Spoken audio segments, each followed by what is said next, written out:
I'll now introduce myself. So I'm John Paragreen from University of Sheffield. So I'm a researcher at the university, but also project manager for the NeTIRail project. So I'm going to talk to you a little bit about the work that we did using Lean to look at the efficiency and optimization of switch and cross-in maintenance. So the aim was to look at Lean techniques which are commonly used within the automotive industry and apply them to some of the processes that we use in the railway. Now, the processes, the overall process of Lean starts off with a process mapping exercise and then analysis of the tasks, and then looks at identification of the various wastes within the process. And then following on from that is how to eliminate those wastes. So, as I say, the idea of this task was to look at applying the automotive techniques to the on-track maintenance, which is a very different environment. Automotive industry, it's used to being a process line, whereas this, yes, is a kind of more one-off task. But using this technique, there's a lot that you can learn, as we shall see. So we started off by doing some very basic process mapping. We had two case studies that we were looking at. So a switch being replaced, one in Slovenia and one in Turkey. So started off by just doing a very basic process mapping. So overall looking at basic steps in the process, and then just starting to break them down a little bit. This initial stage gave us an idea of what to expect from the process and what should happen. So this was prepared first of all. And then we went out and actually observed the switch replacement process.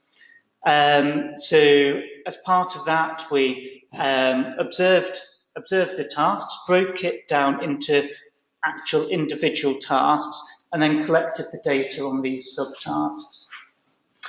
From here, we then looked at each of these subtasks that were carried out and categorized them. So initial high-level categorization was to evaluate them either as a value-adding task. Is it something that actually adds value to the process? Is it something that's actually getting you to the final goal?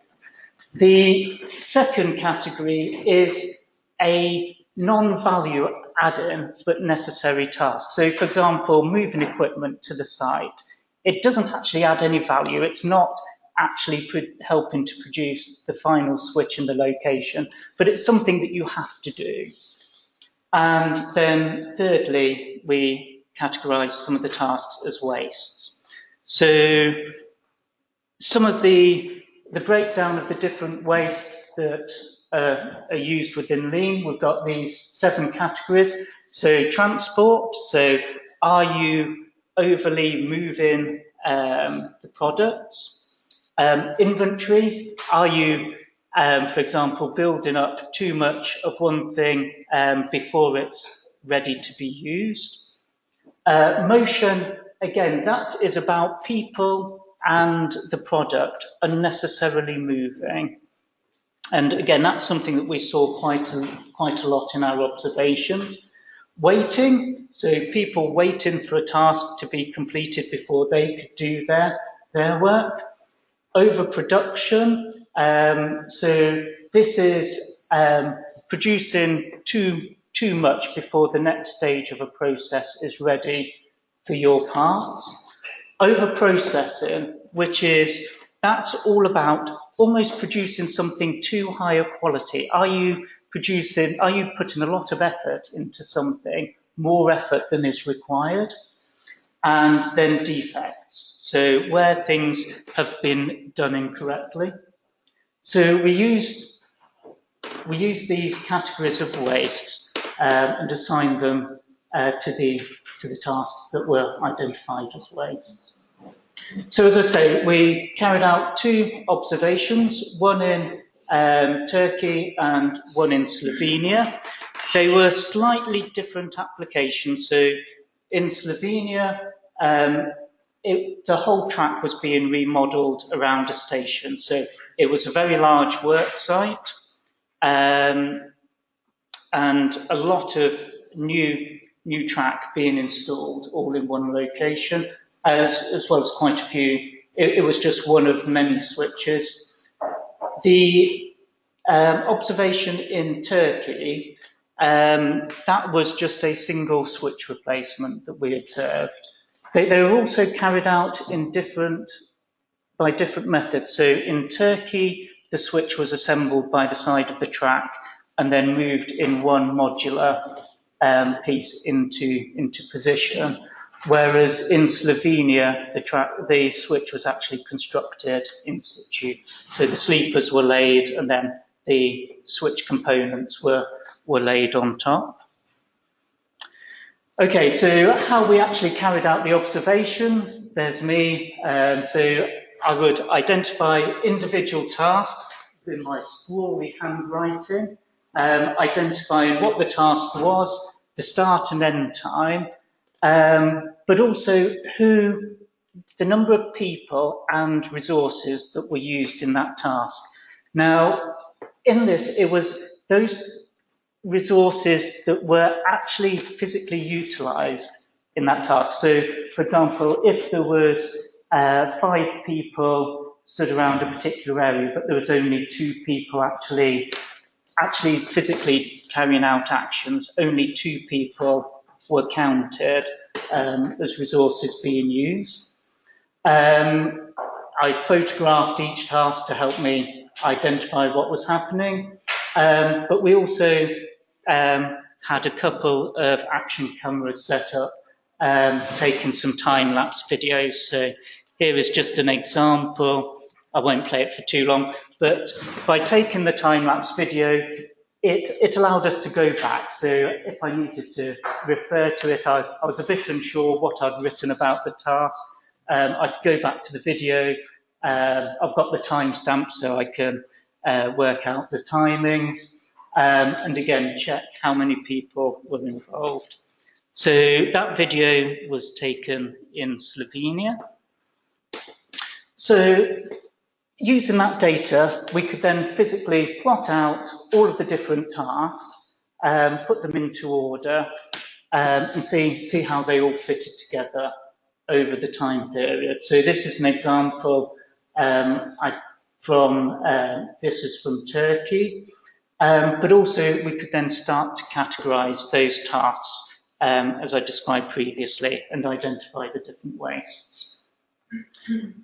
But what was key was that we could then also look at the use of resources over time. So again, this is from the example in Turkey, and we can see in the grey is the track workers.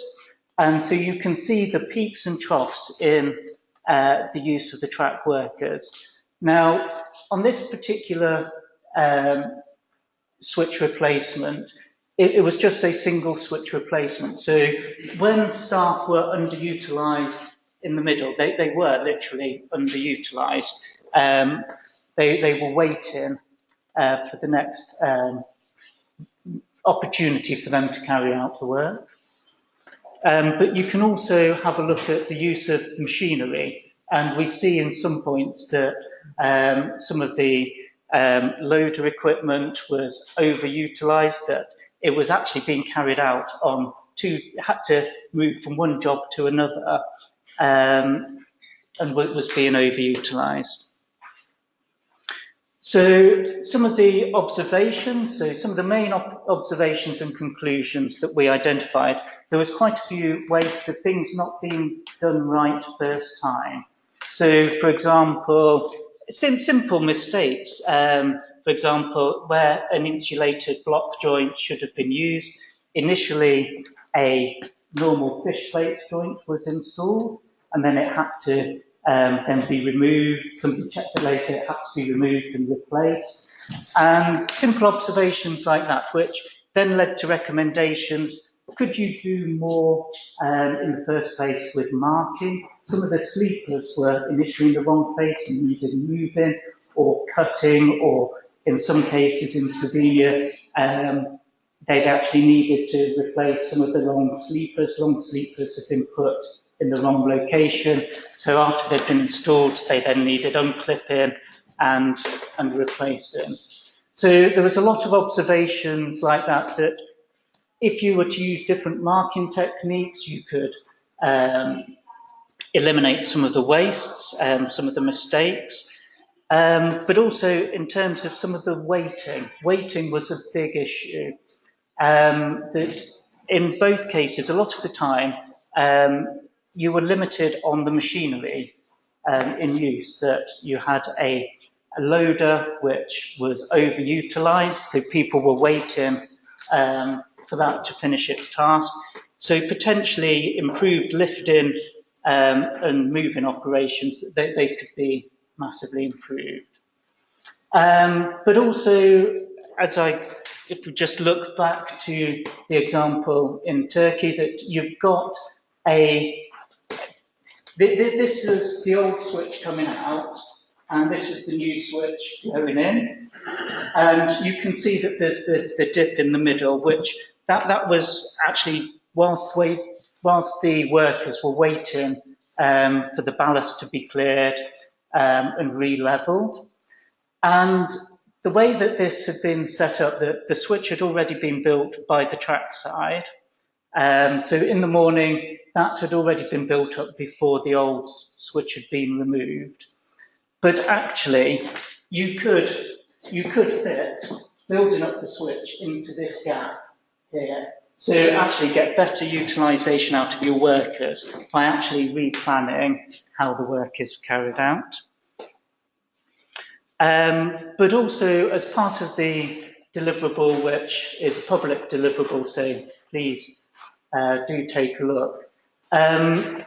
We identified different approaches to optimising the possessions. For example, whether you optimise the possession based on cost or based on minimising the time that possession is open for. So the recommendations are a little bit different between those two options. Okay, so that's my presentation. So thank you very much. Thank you. Okay, so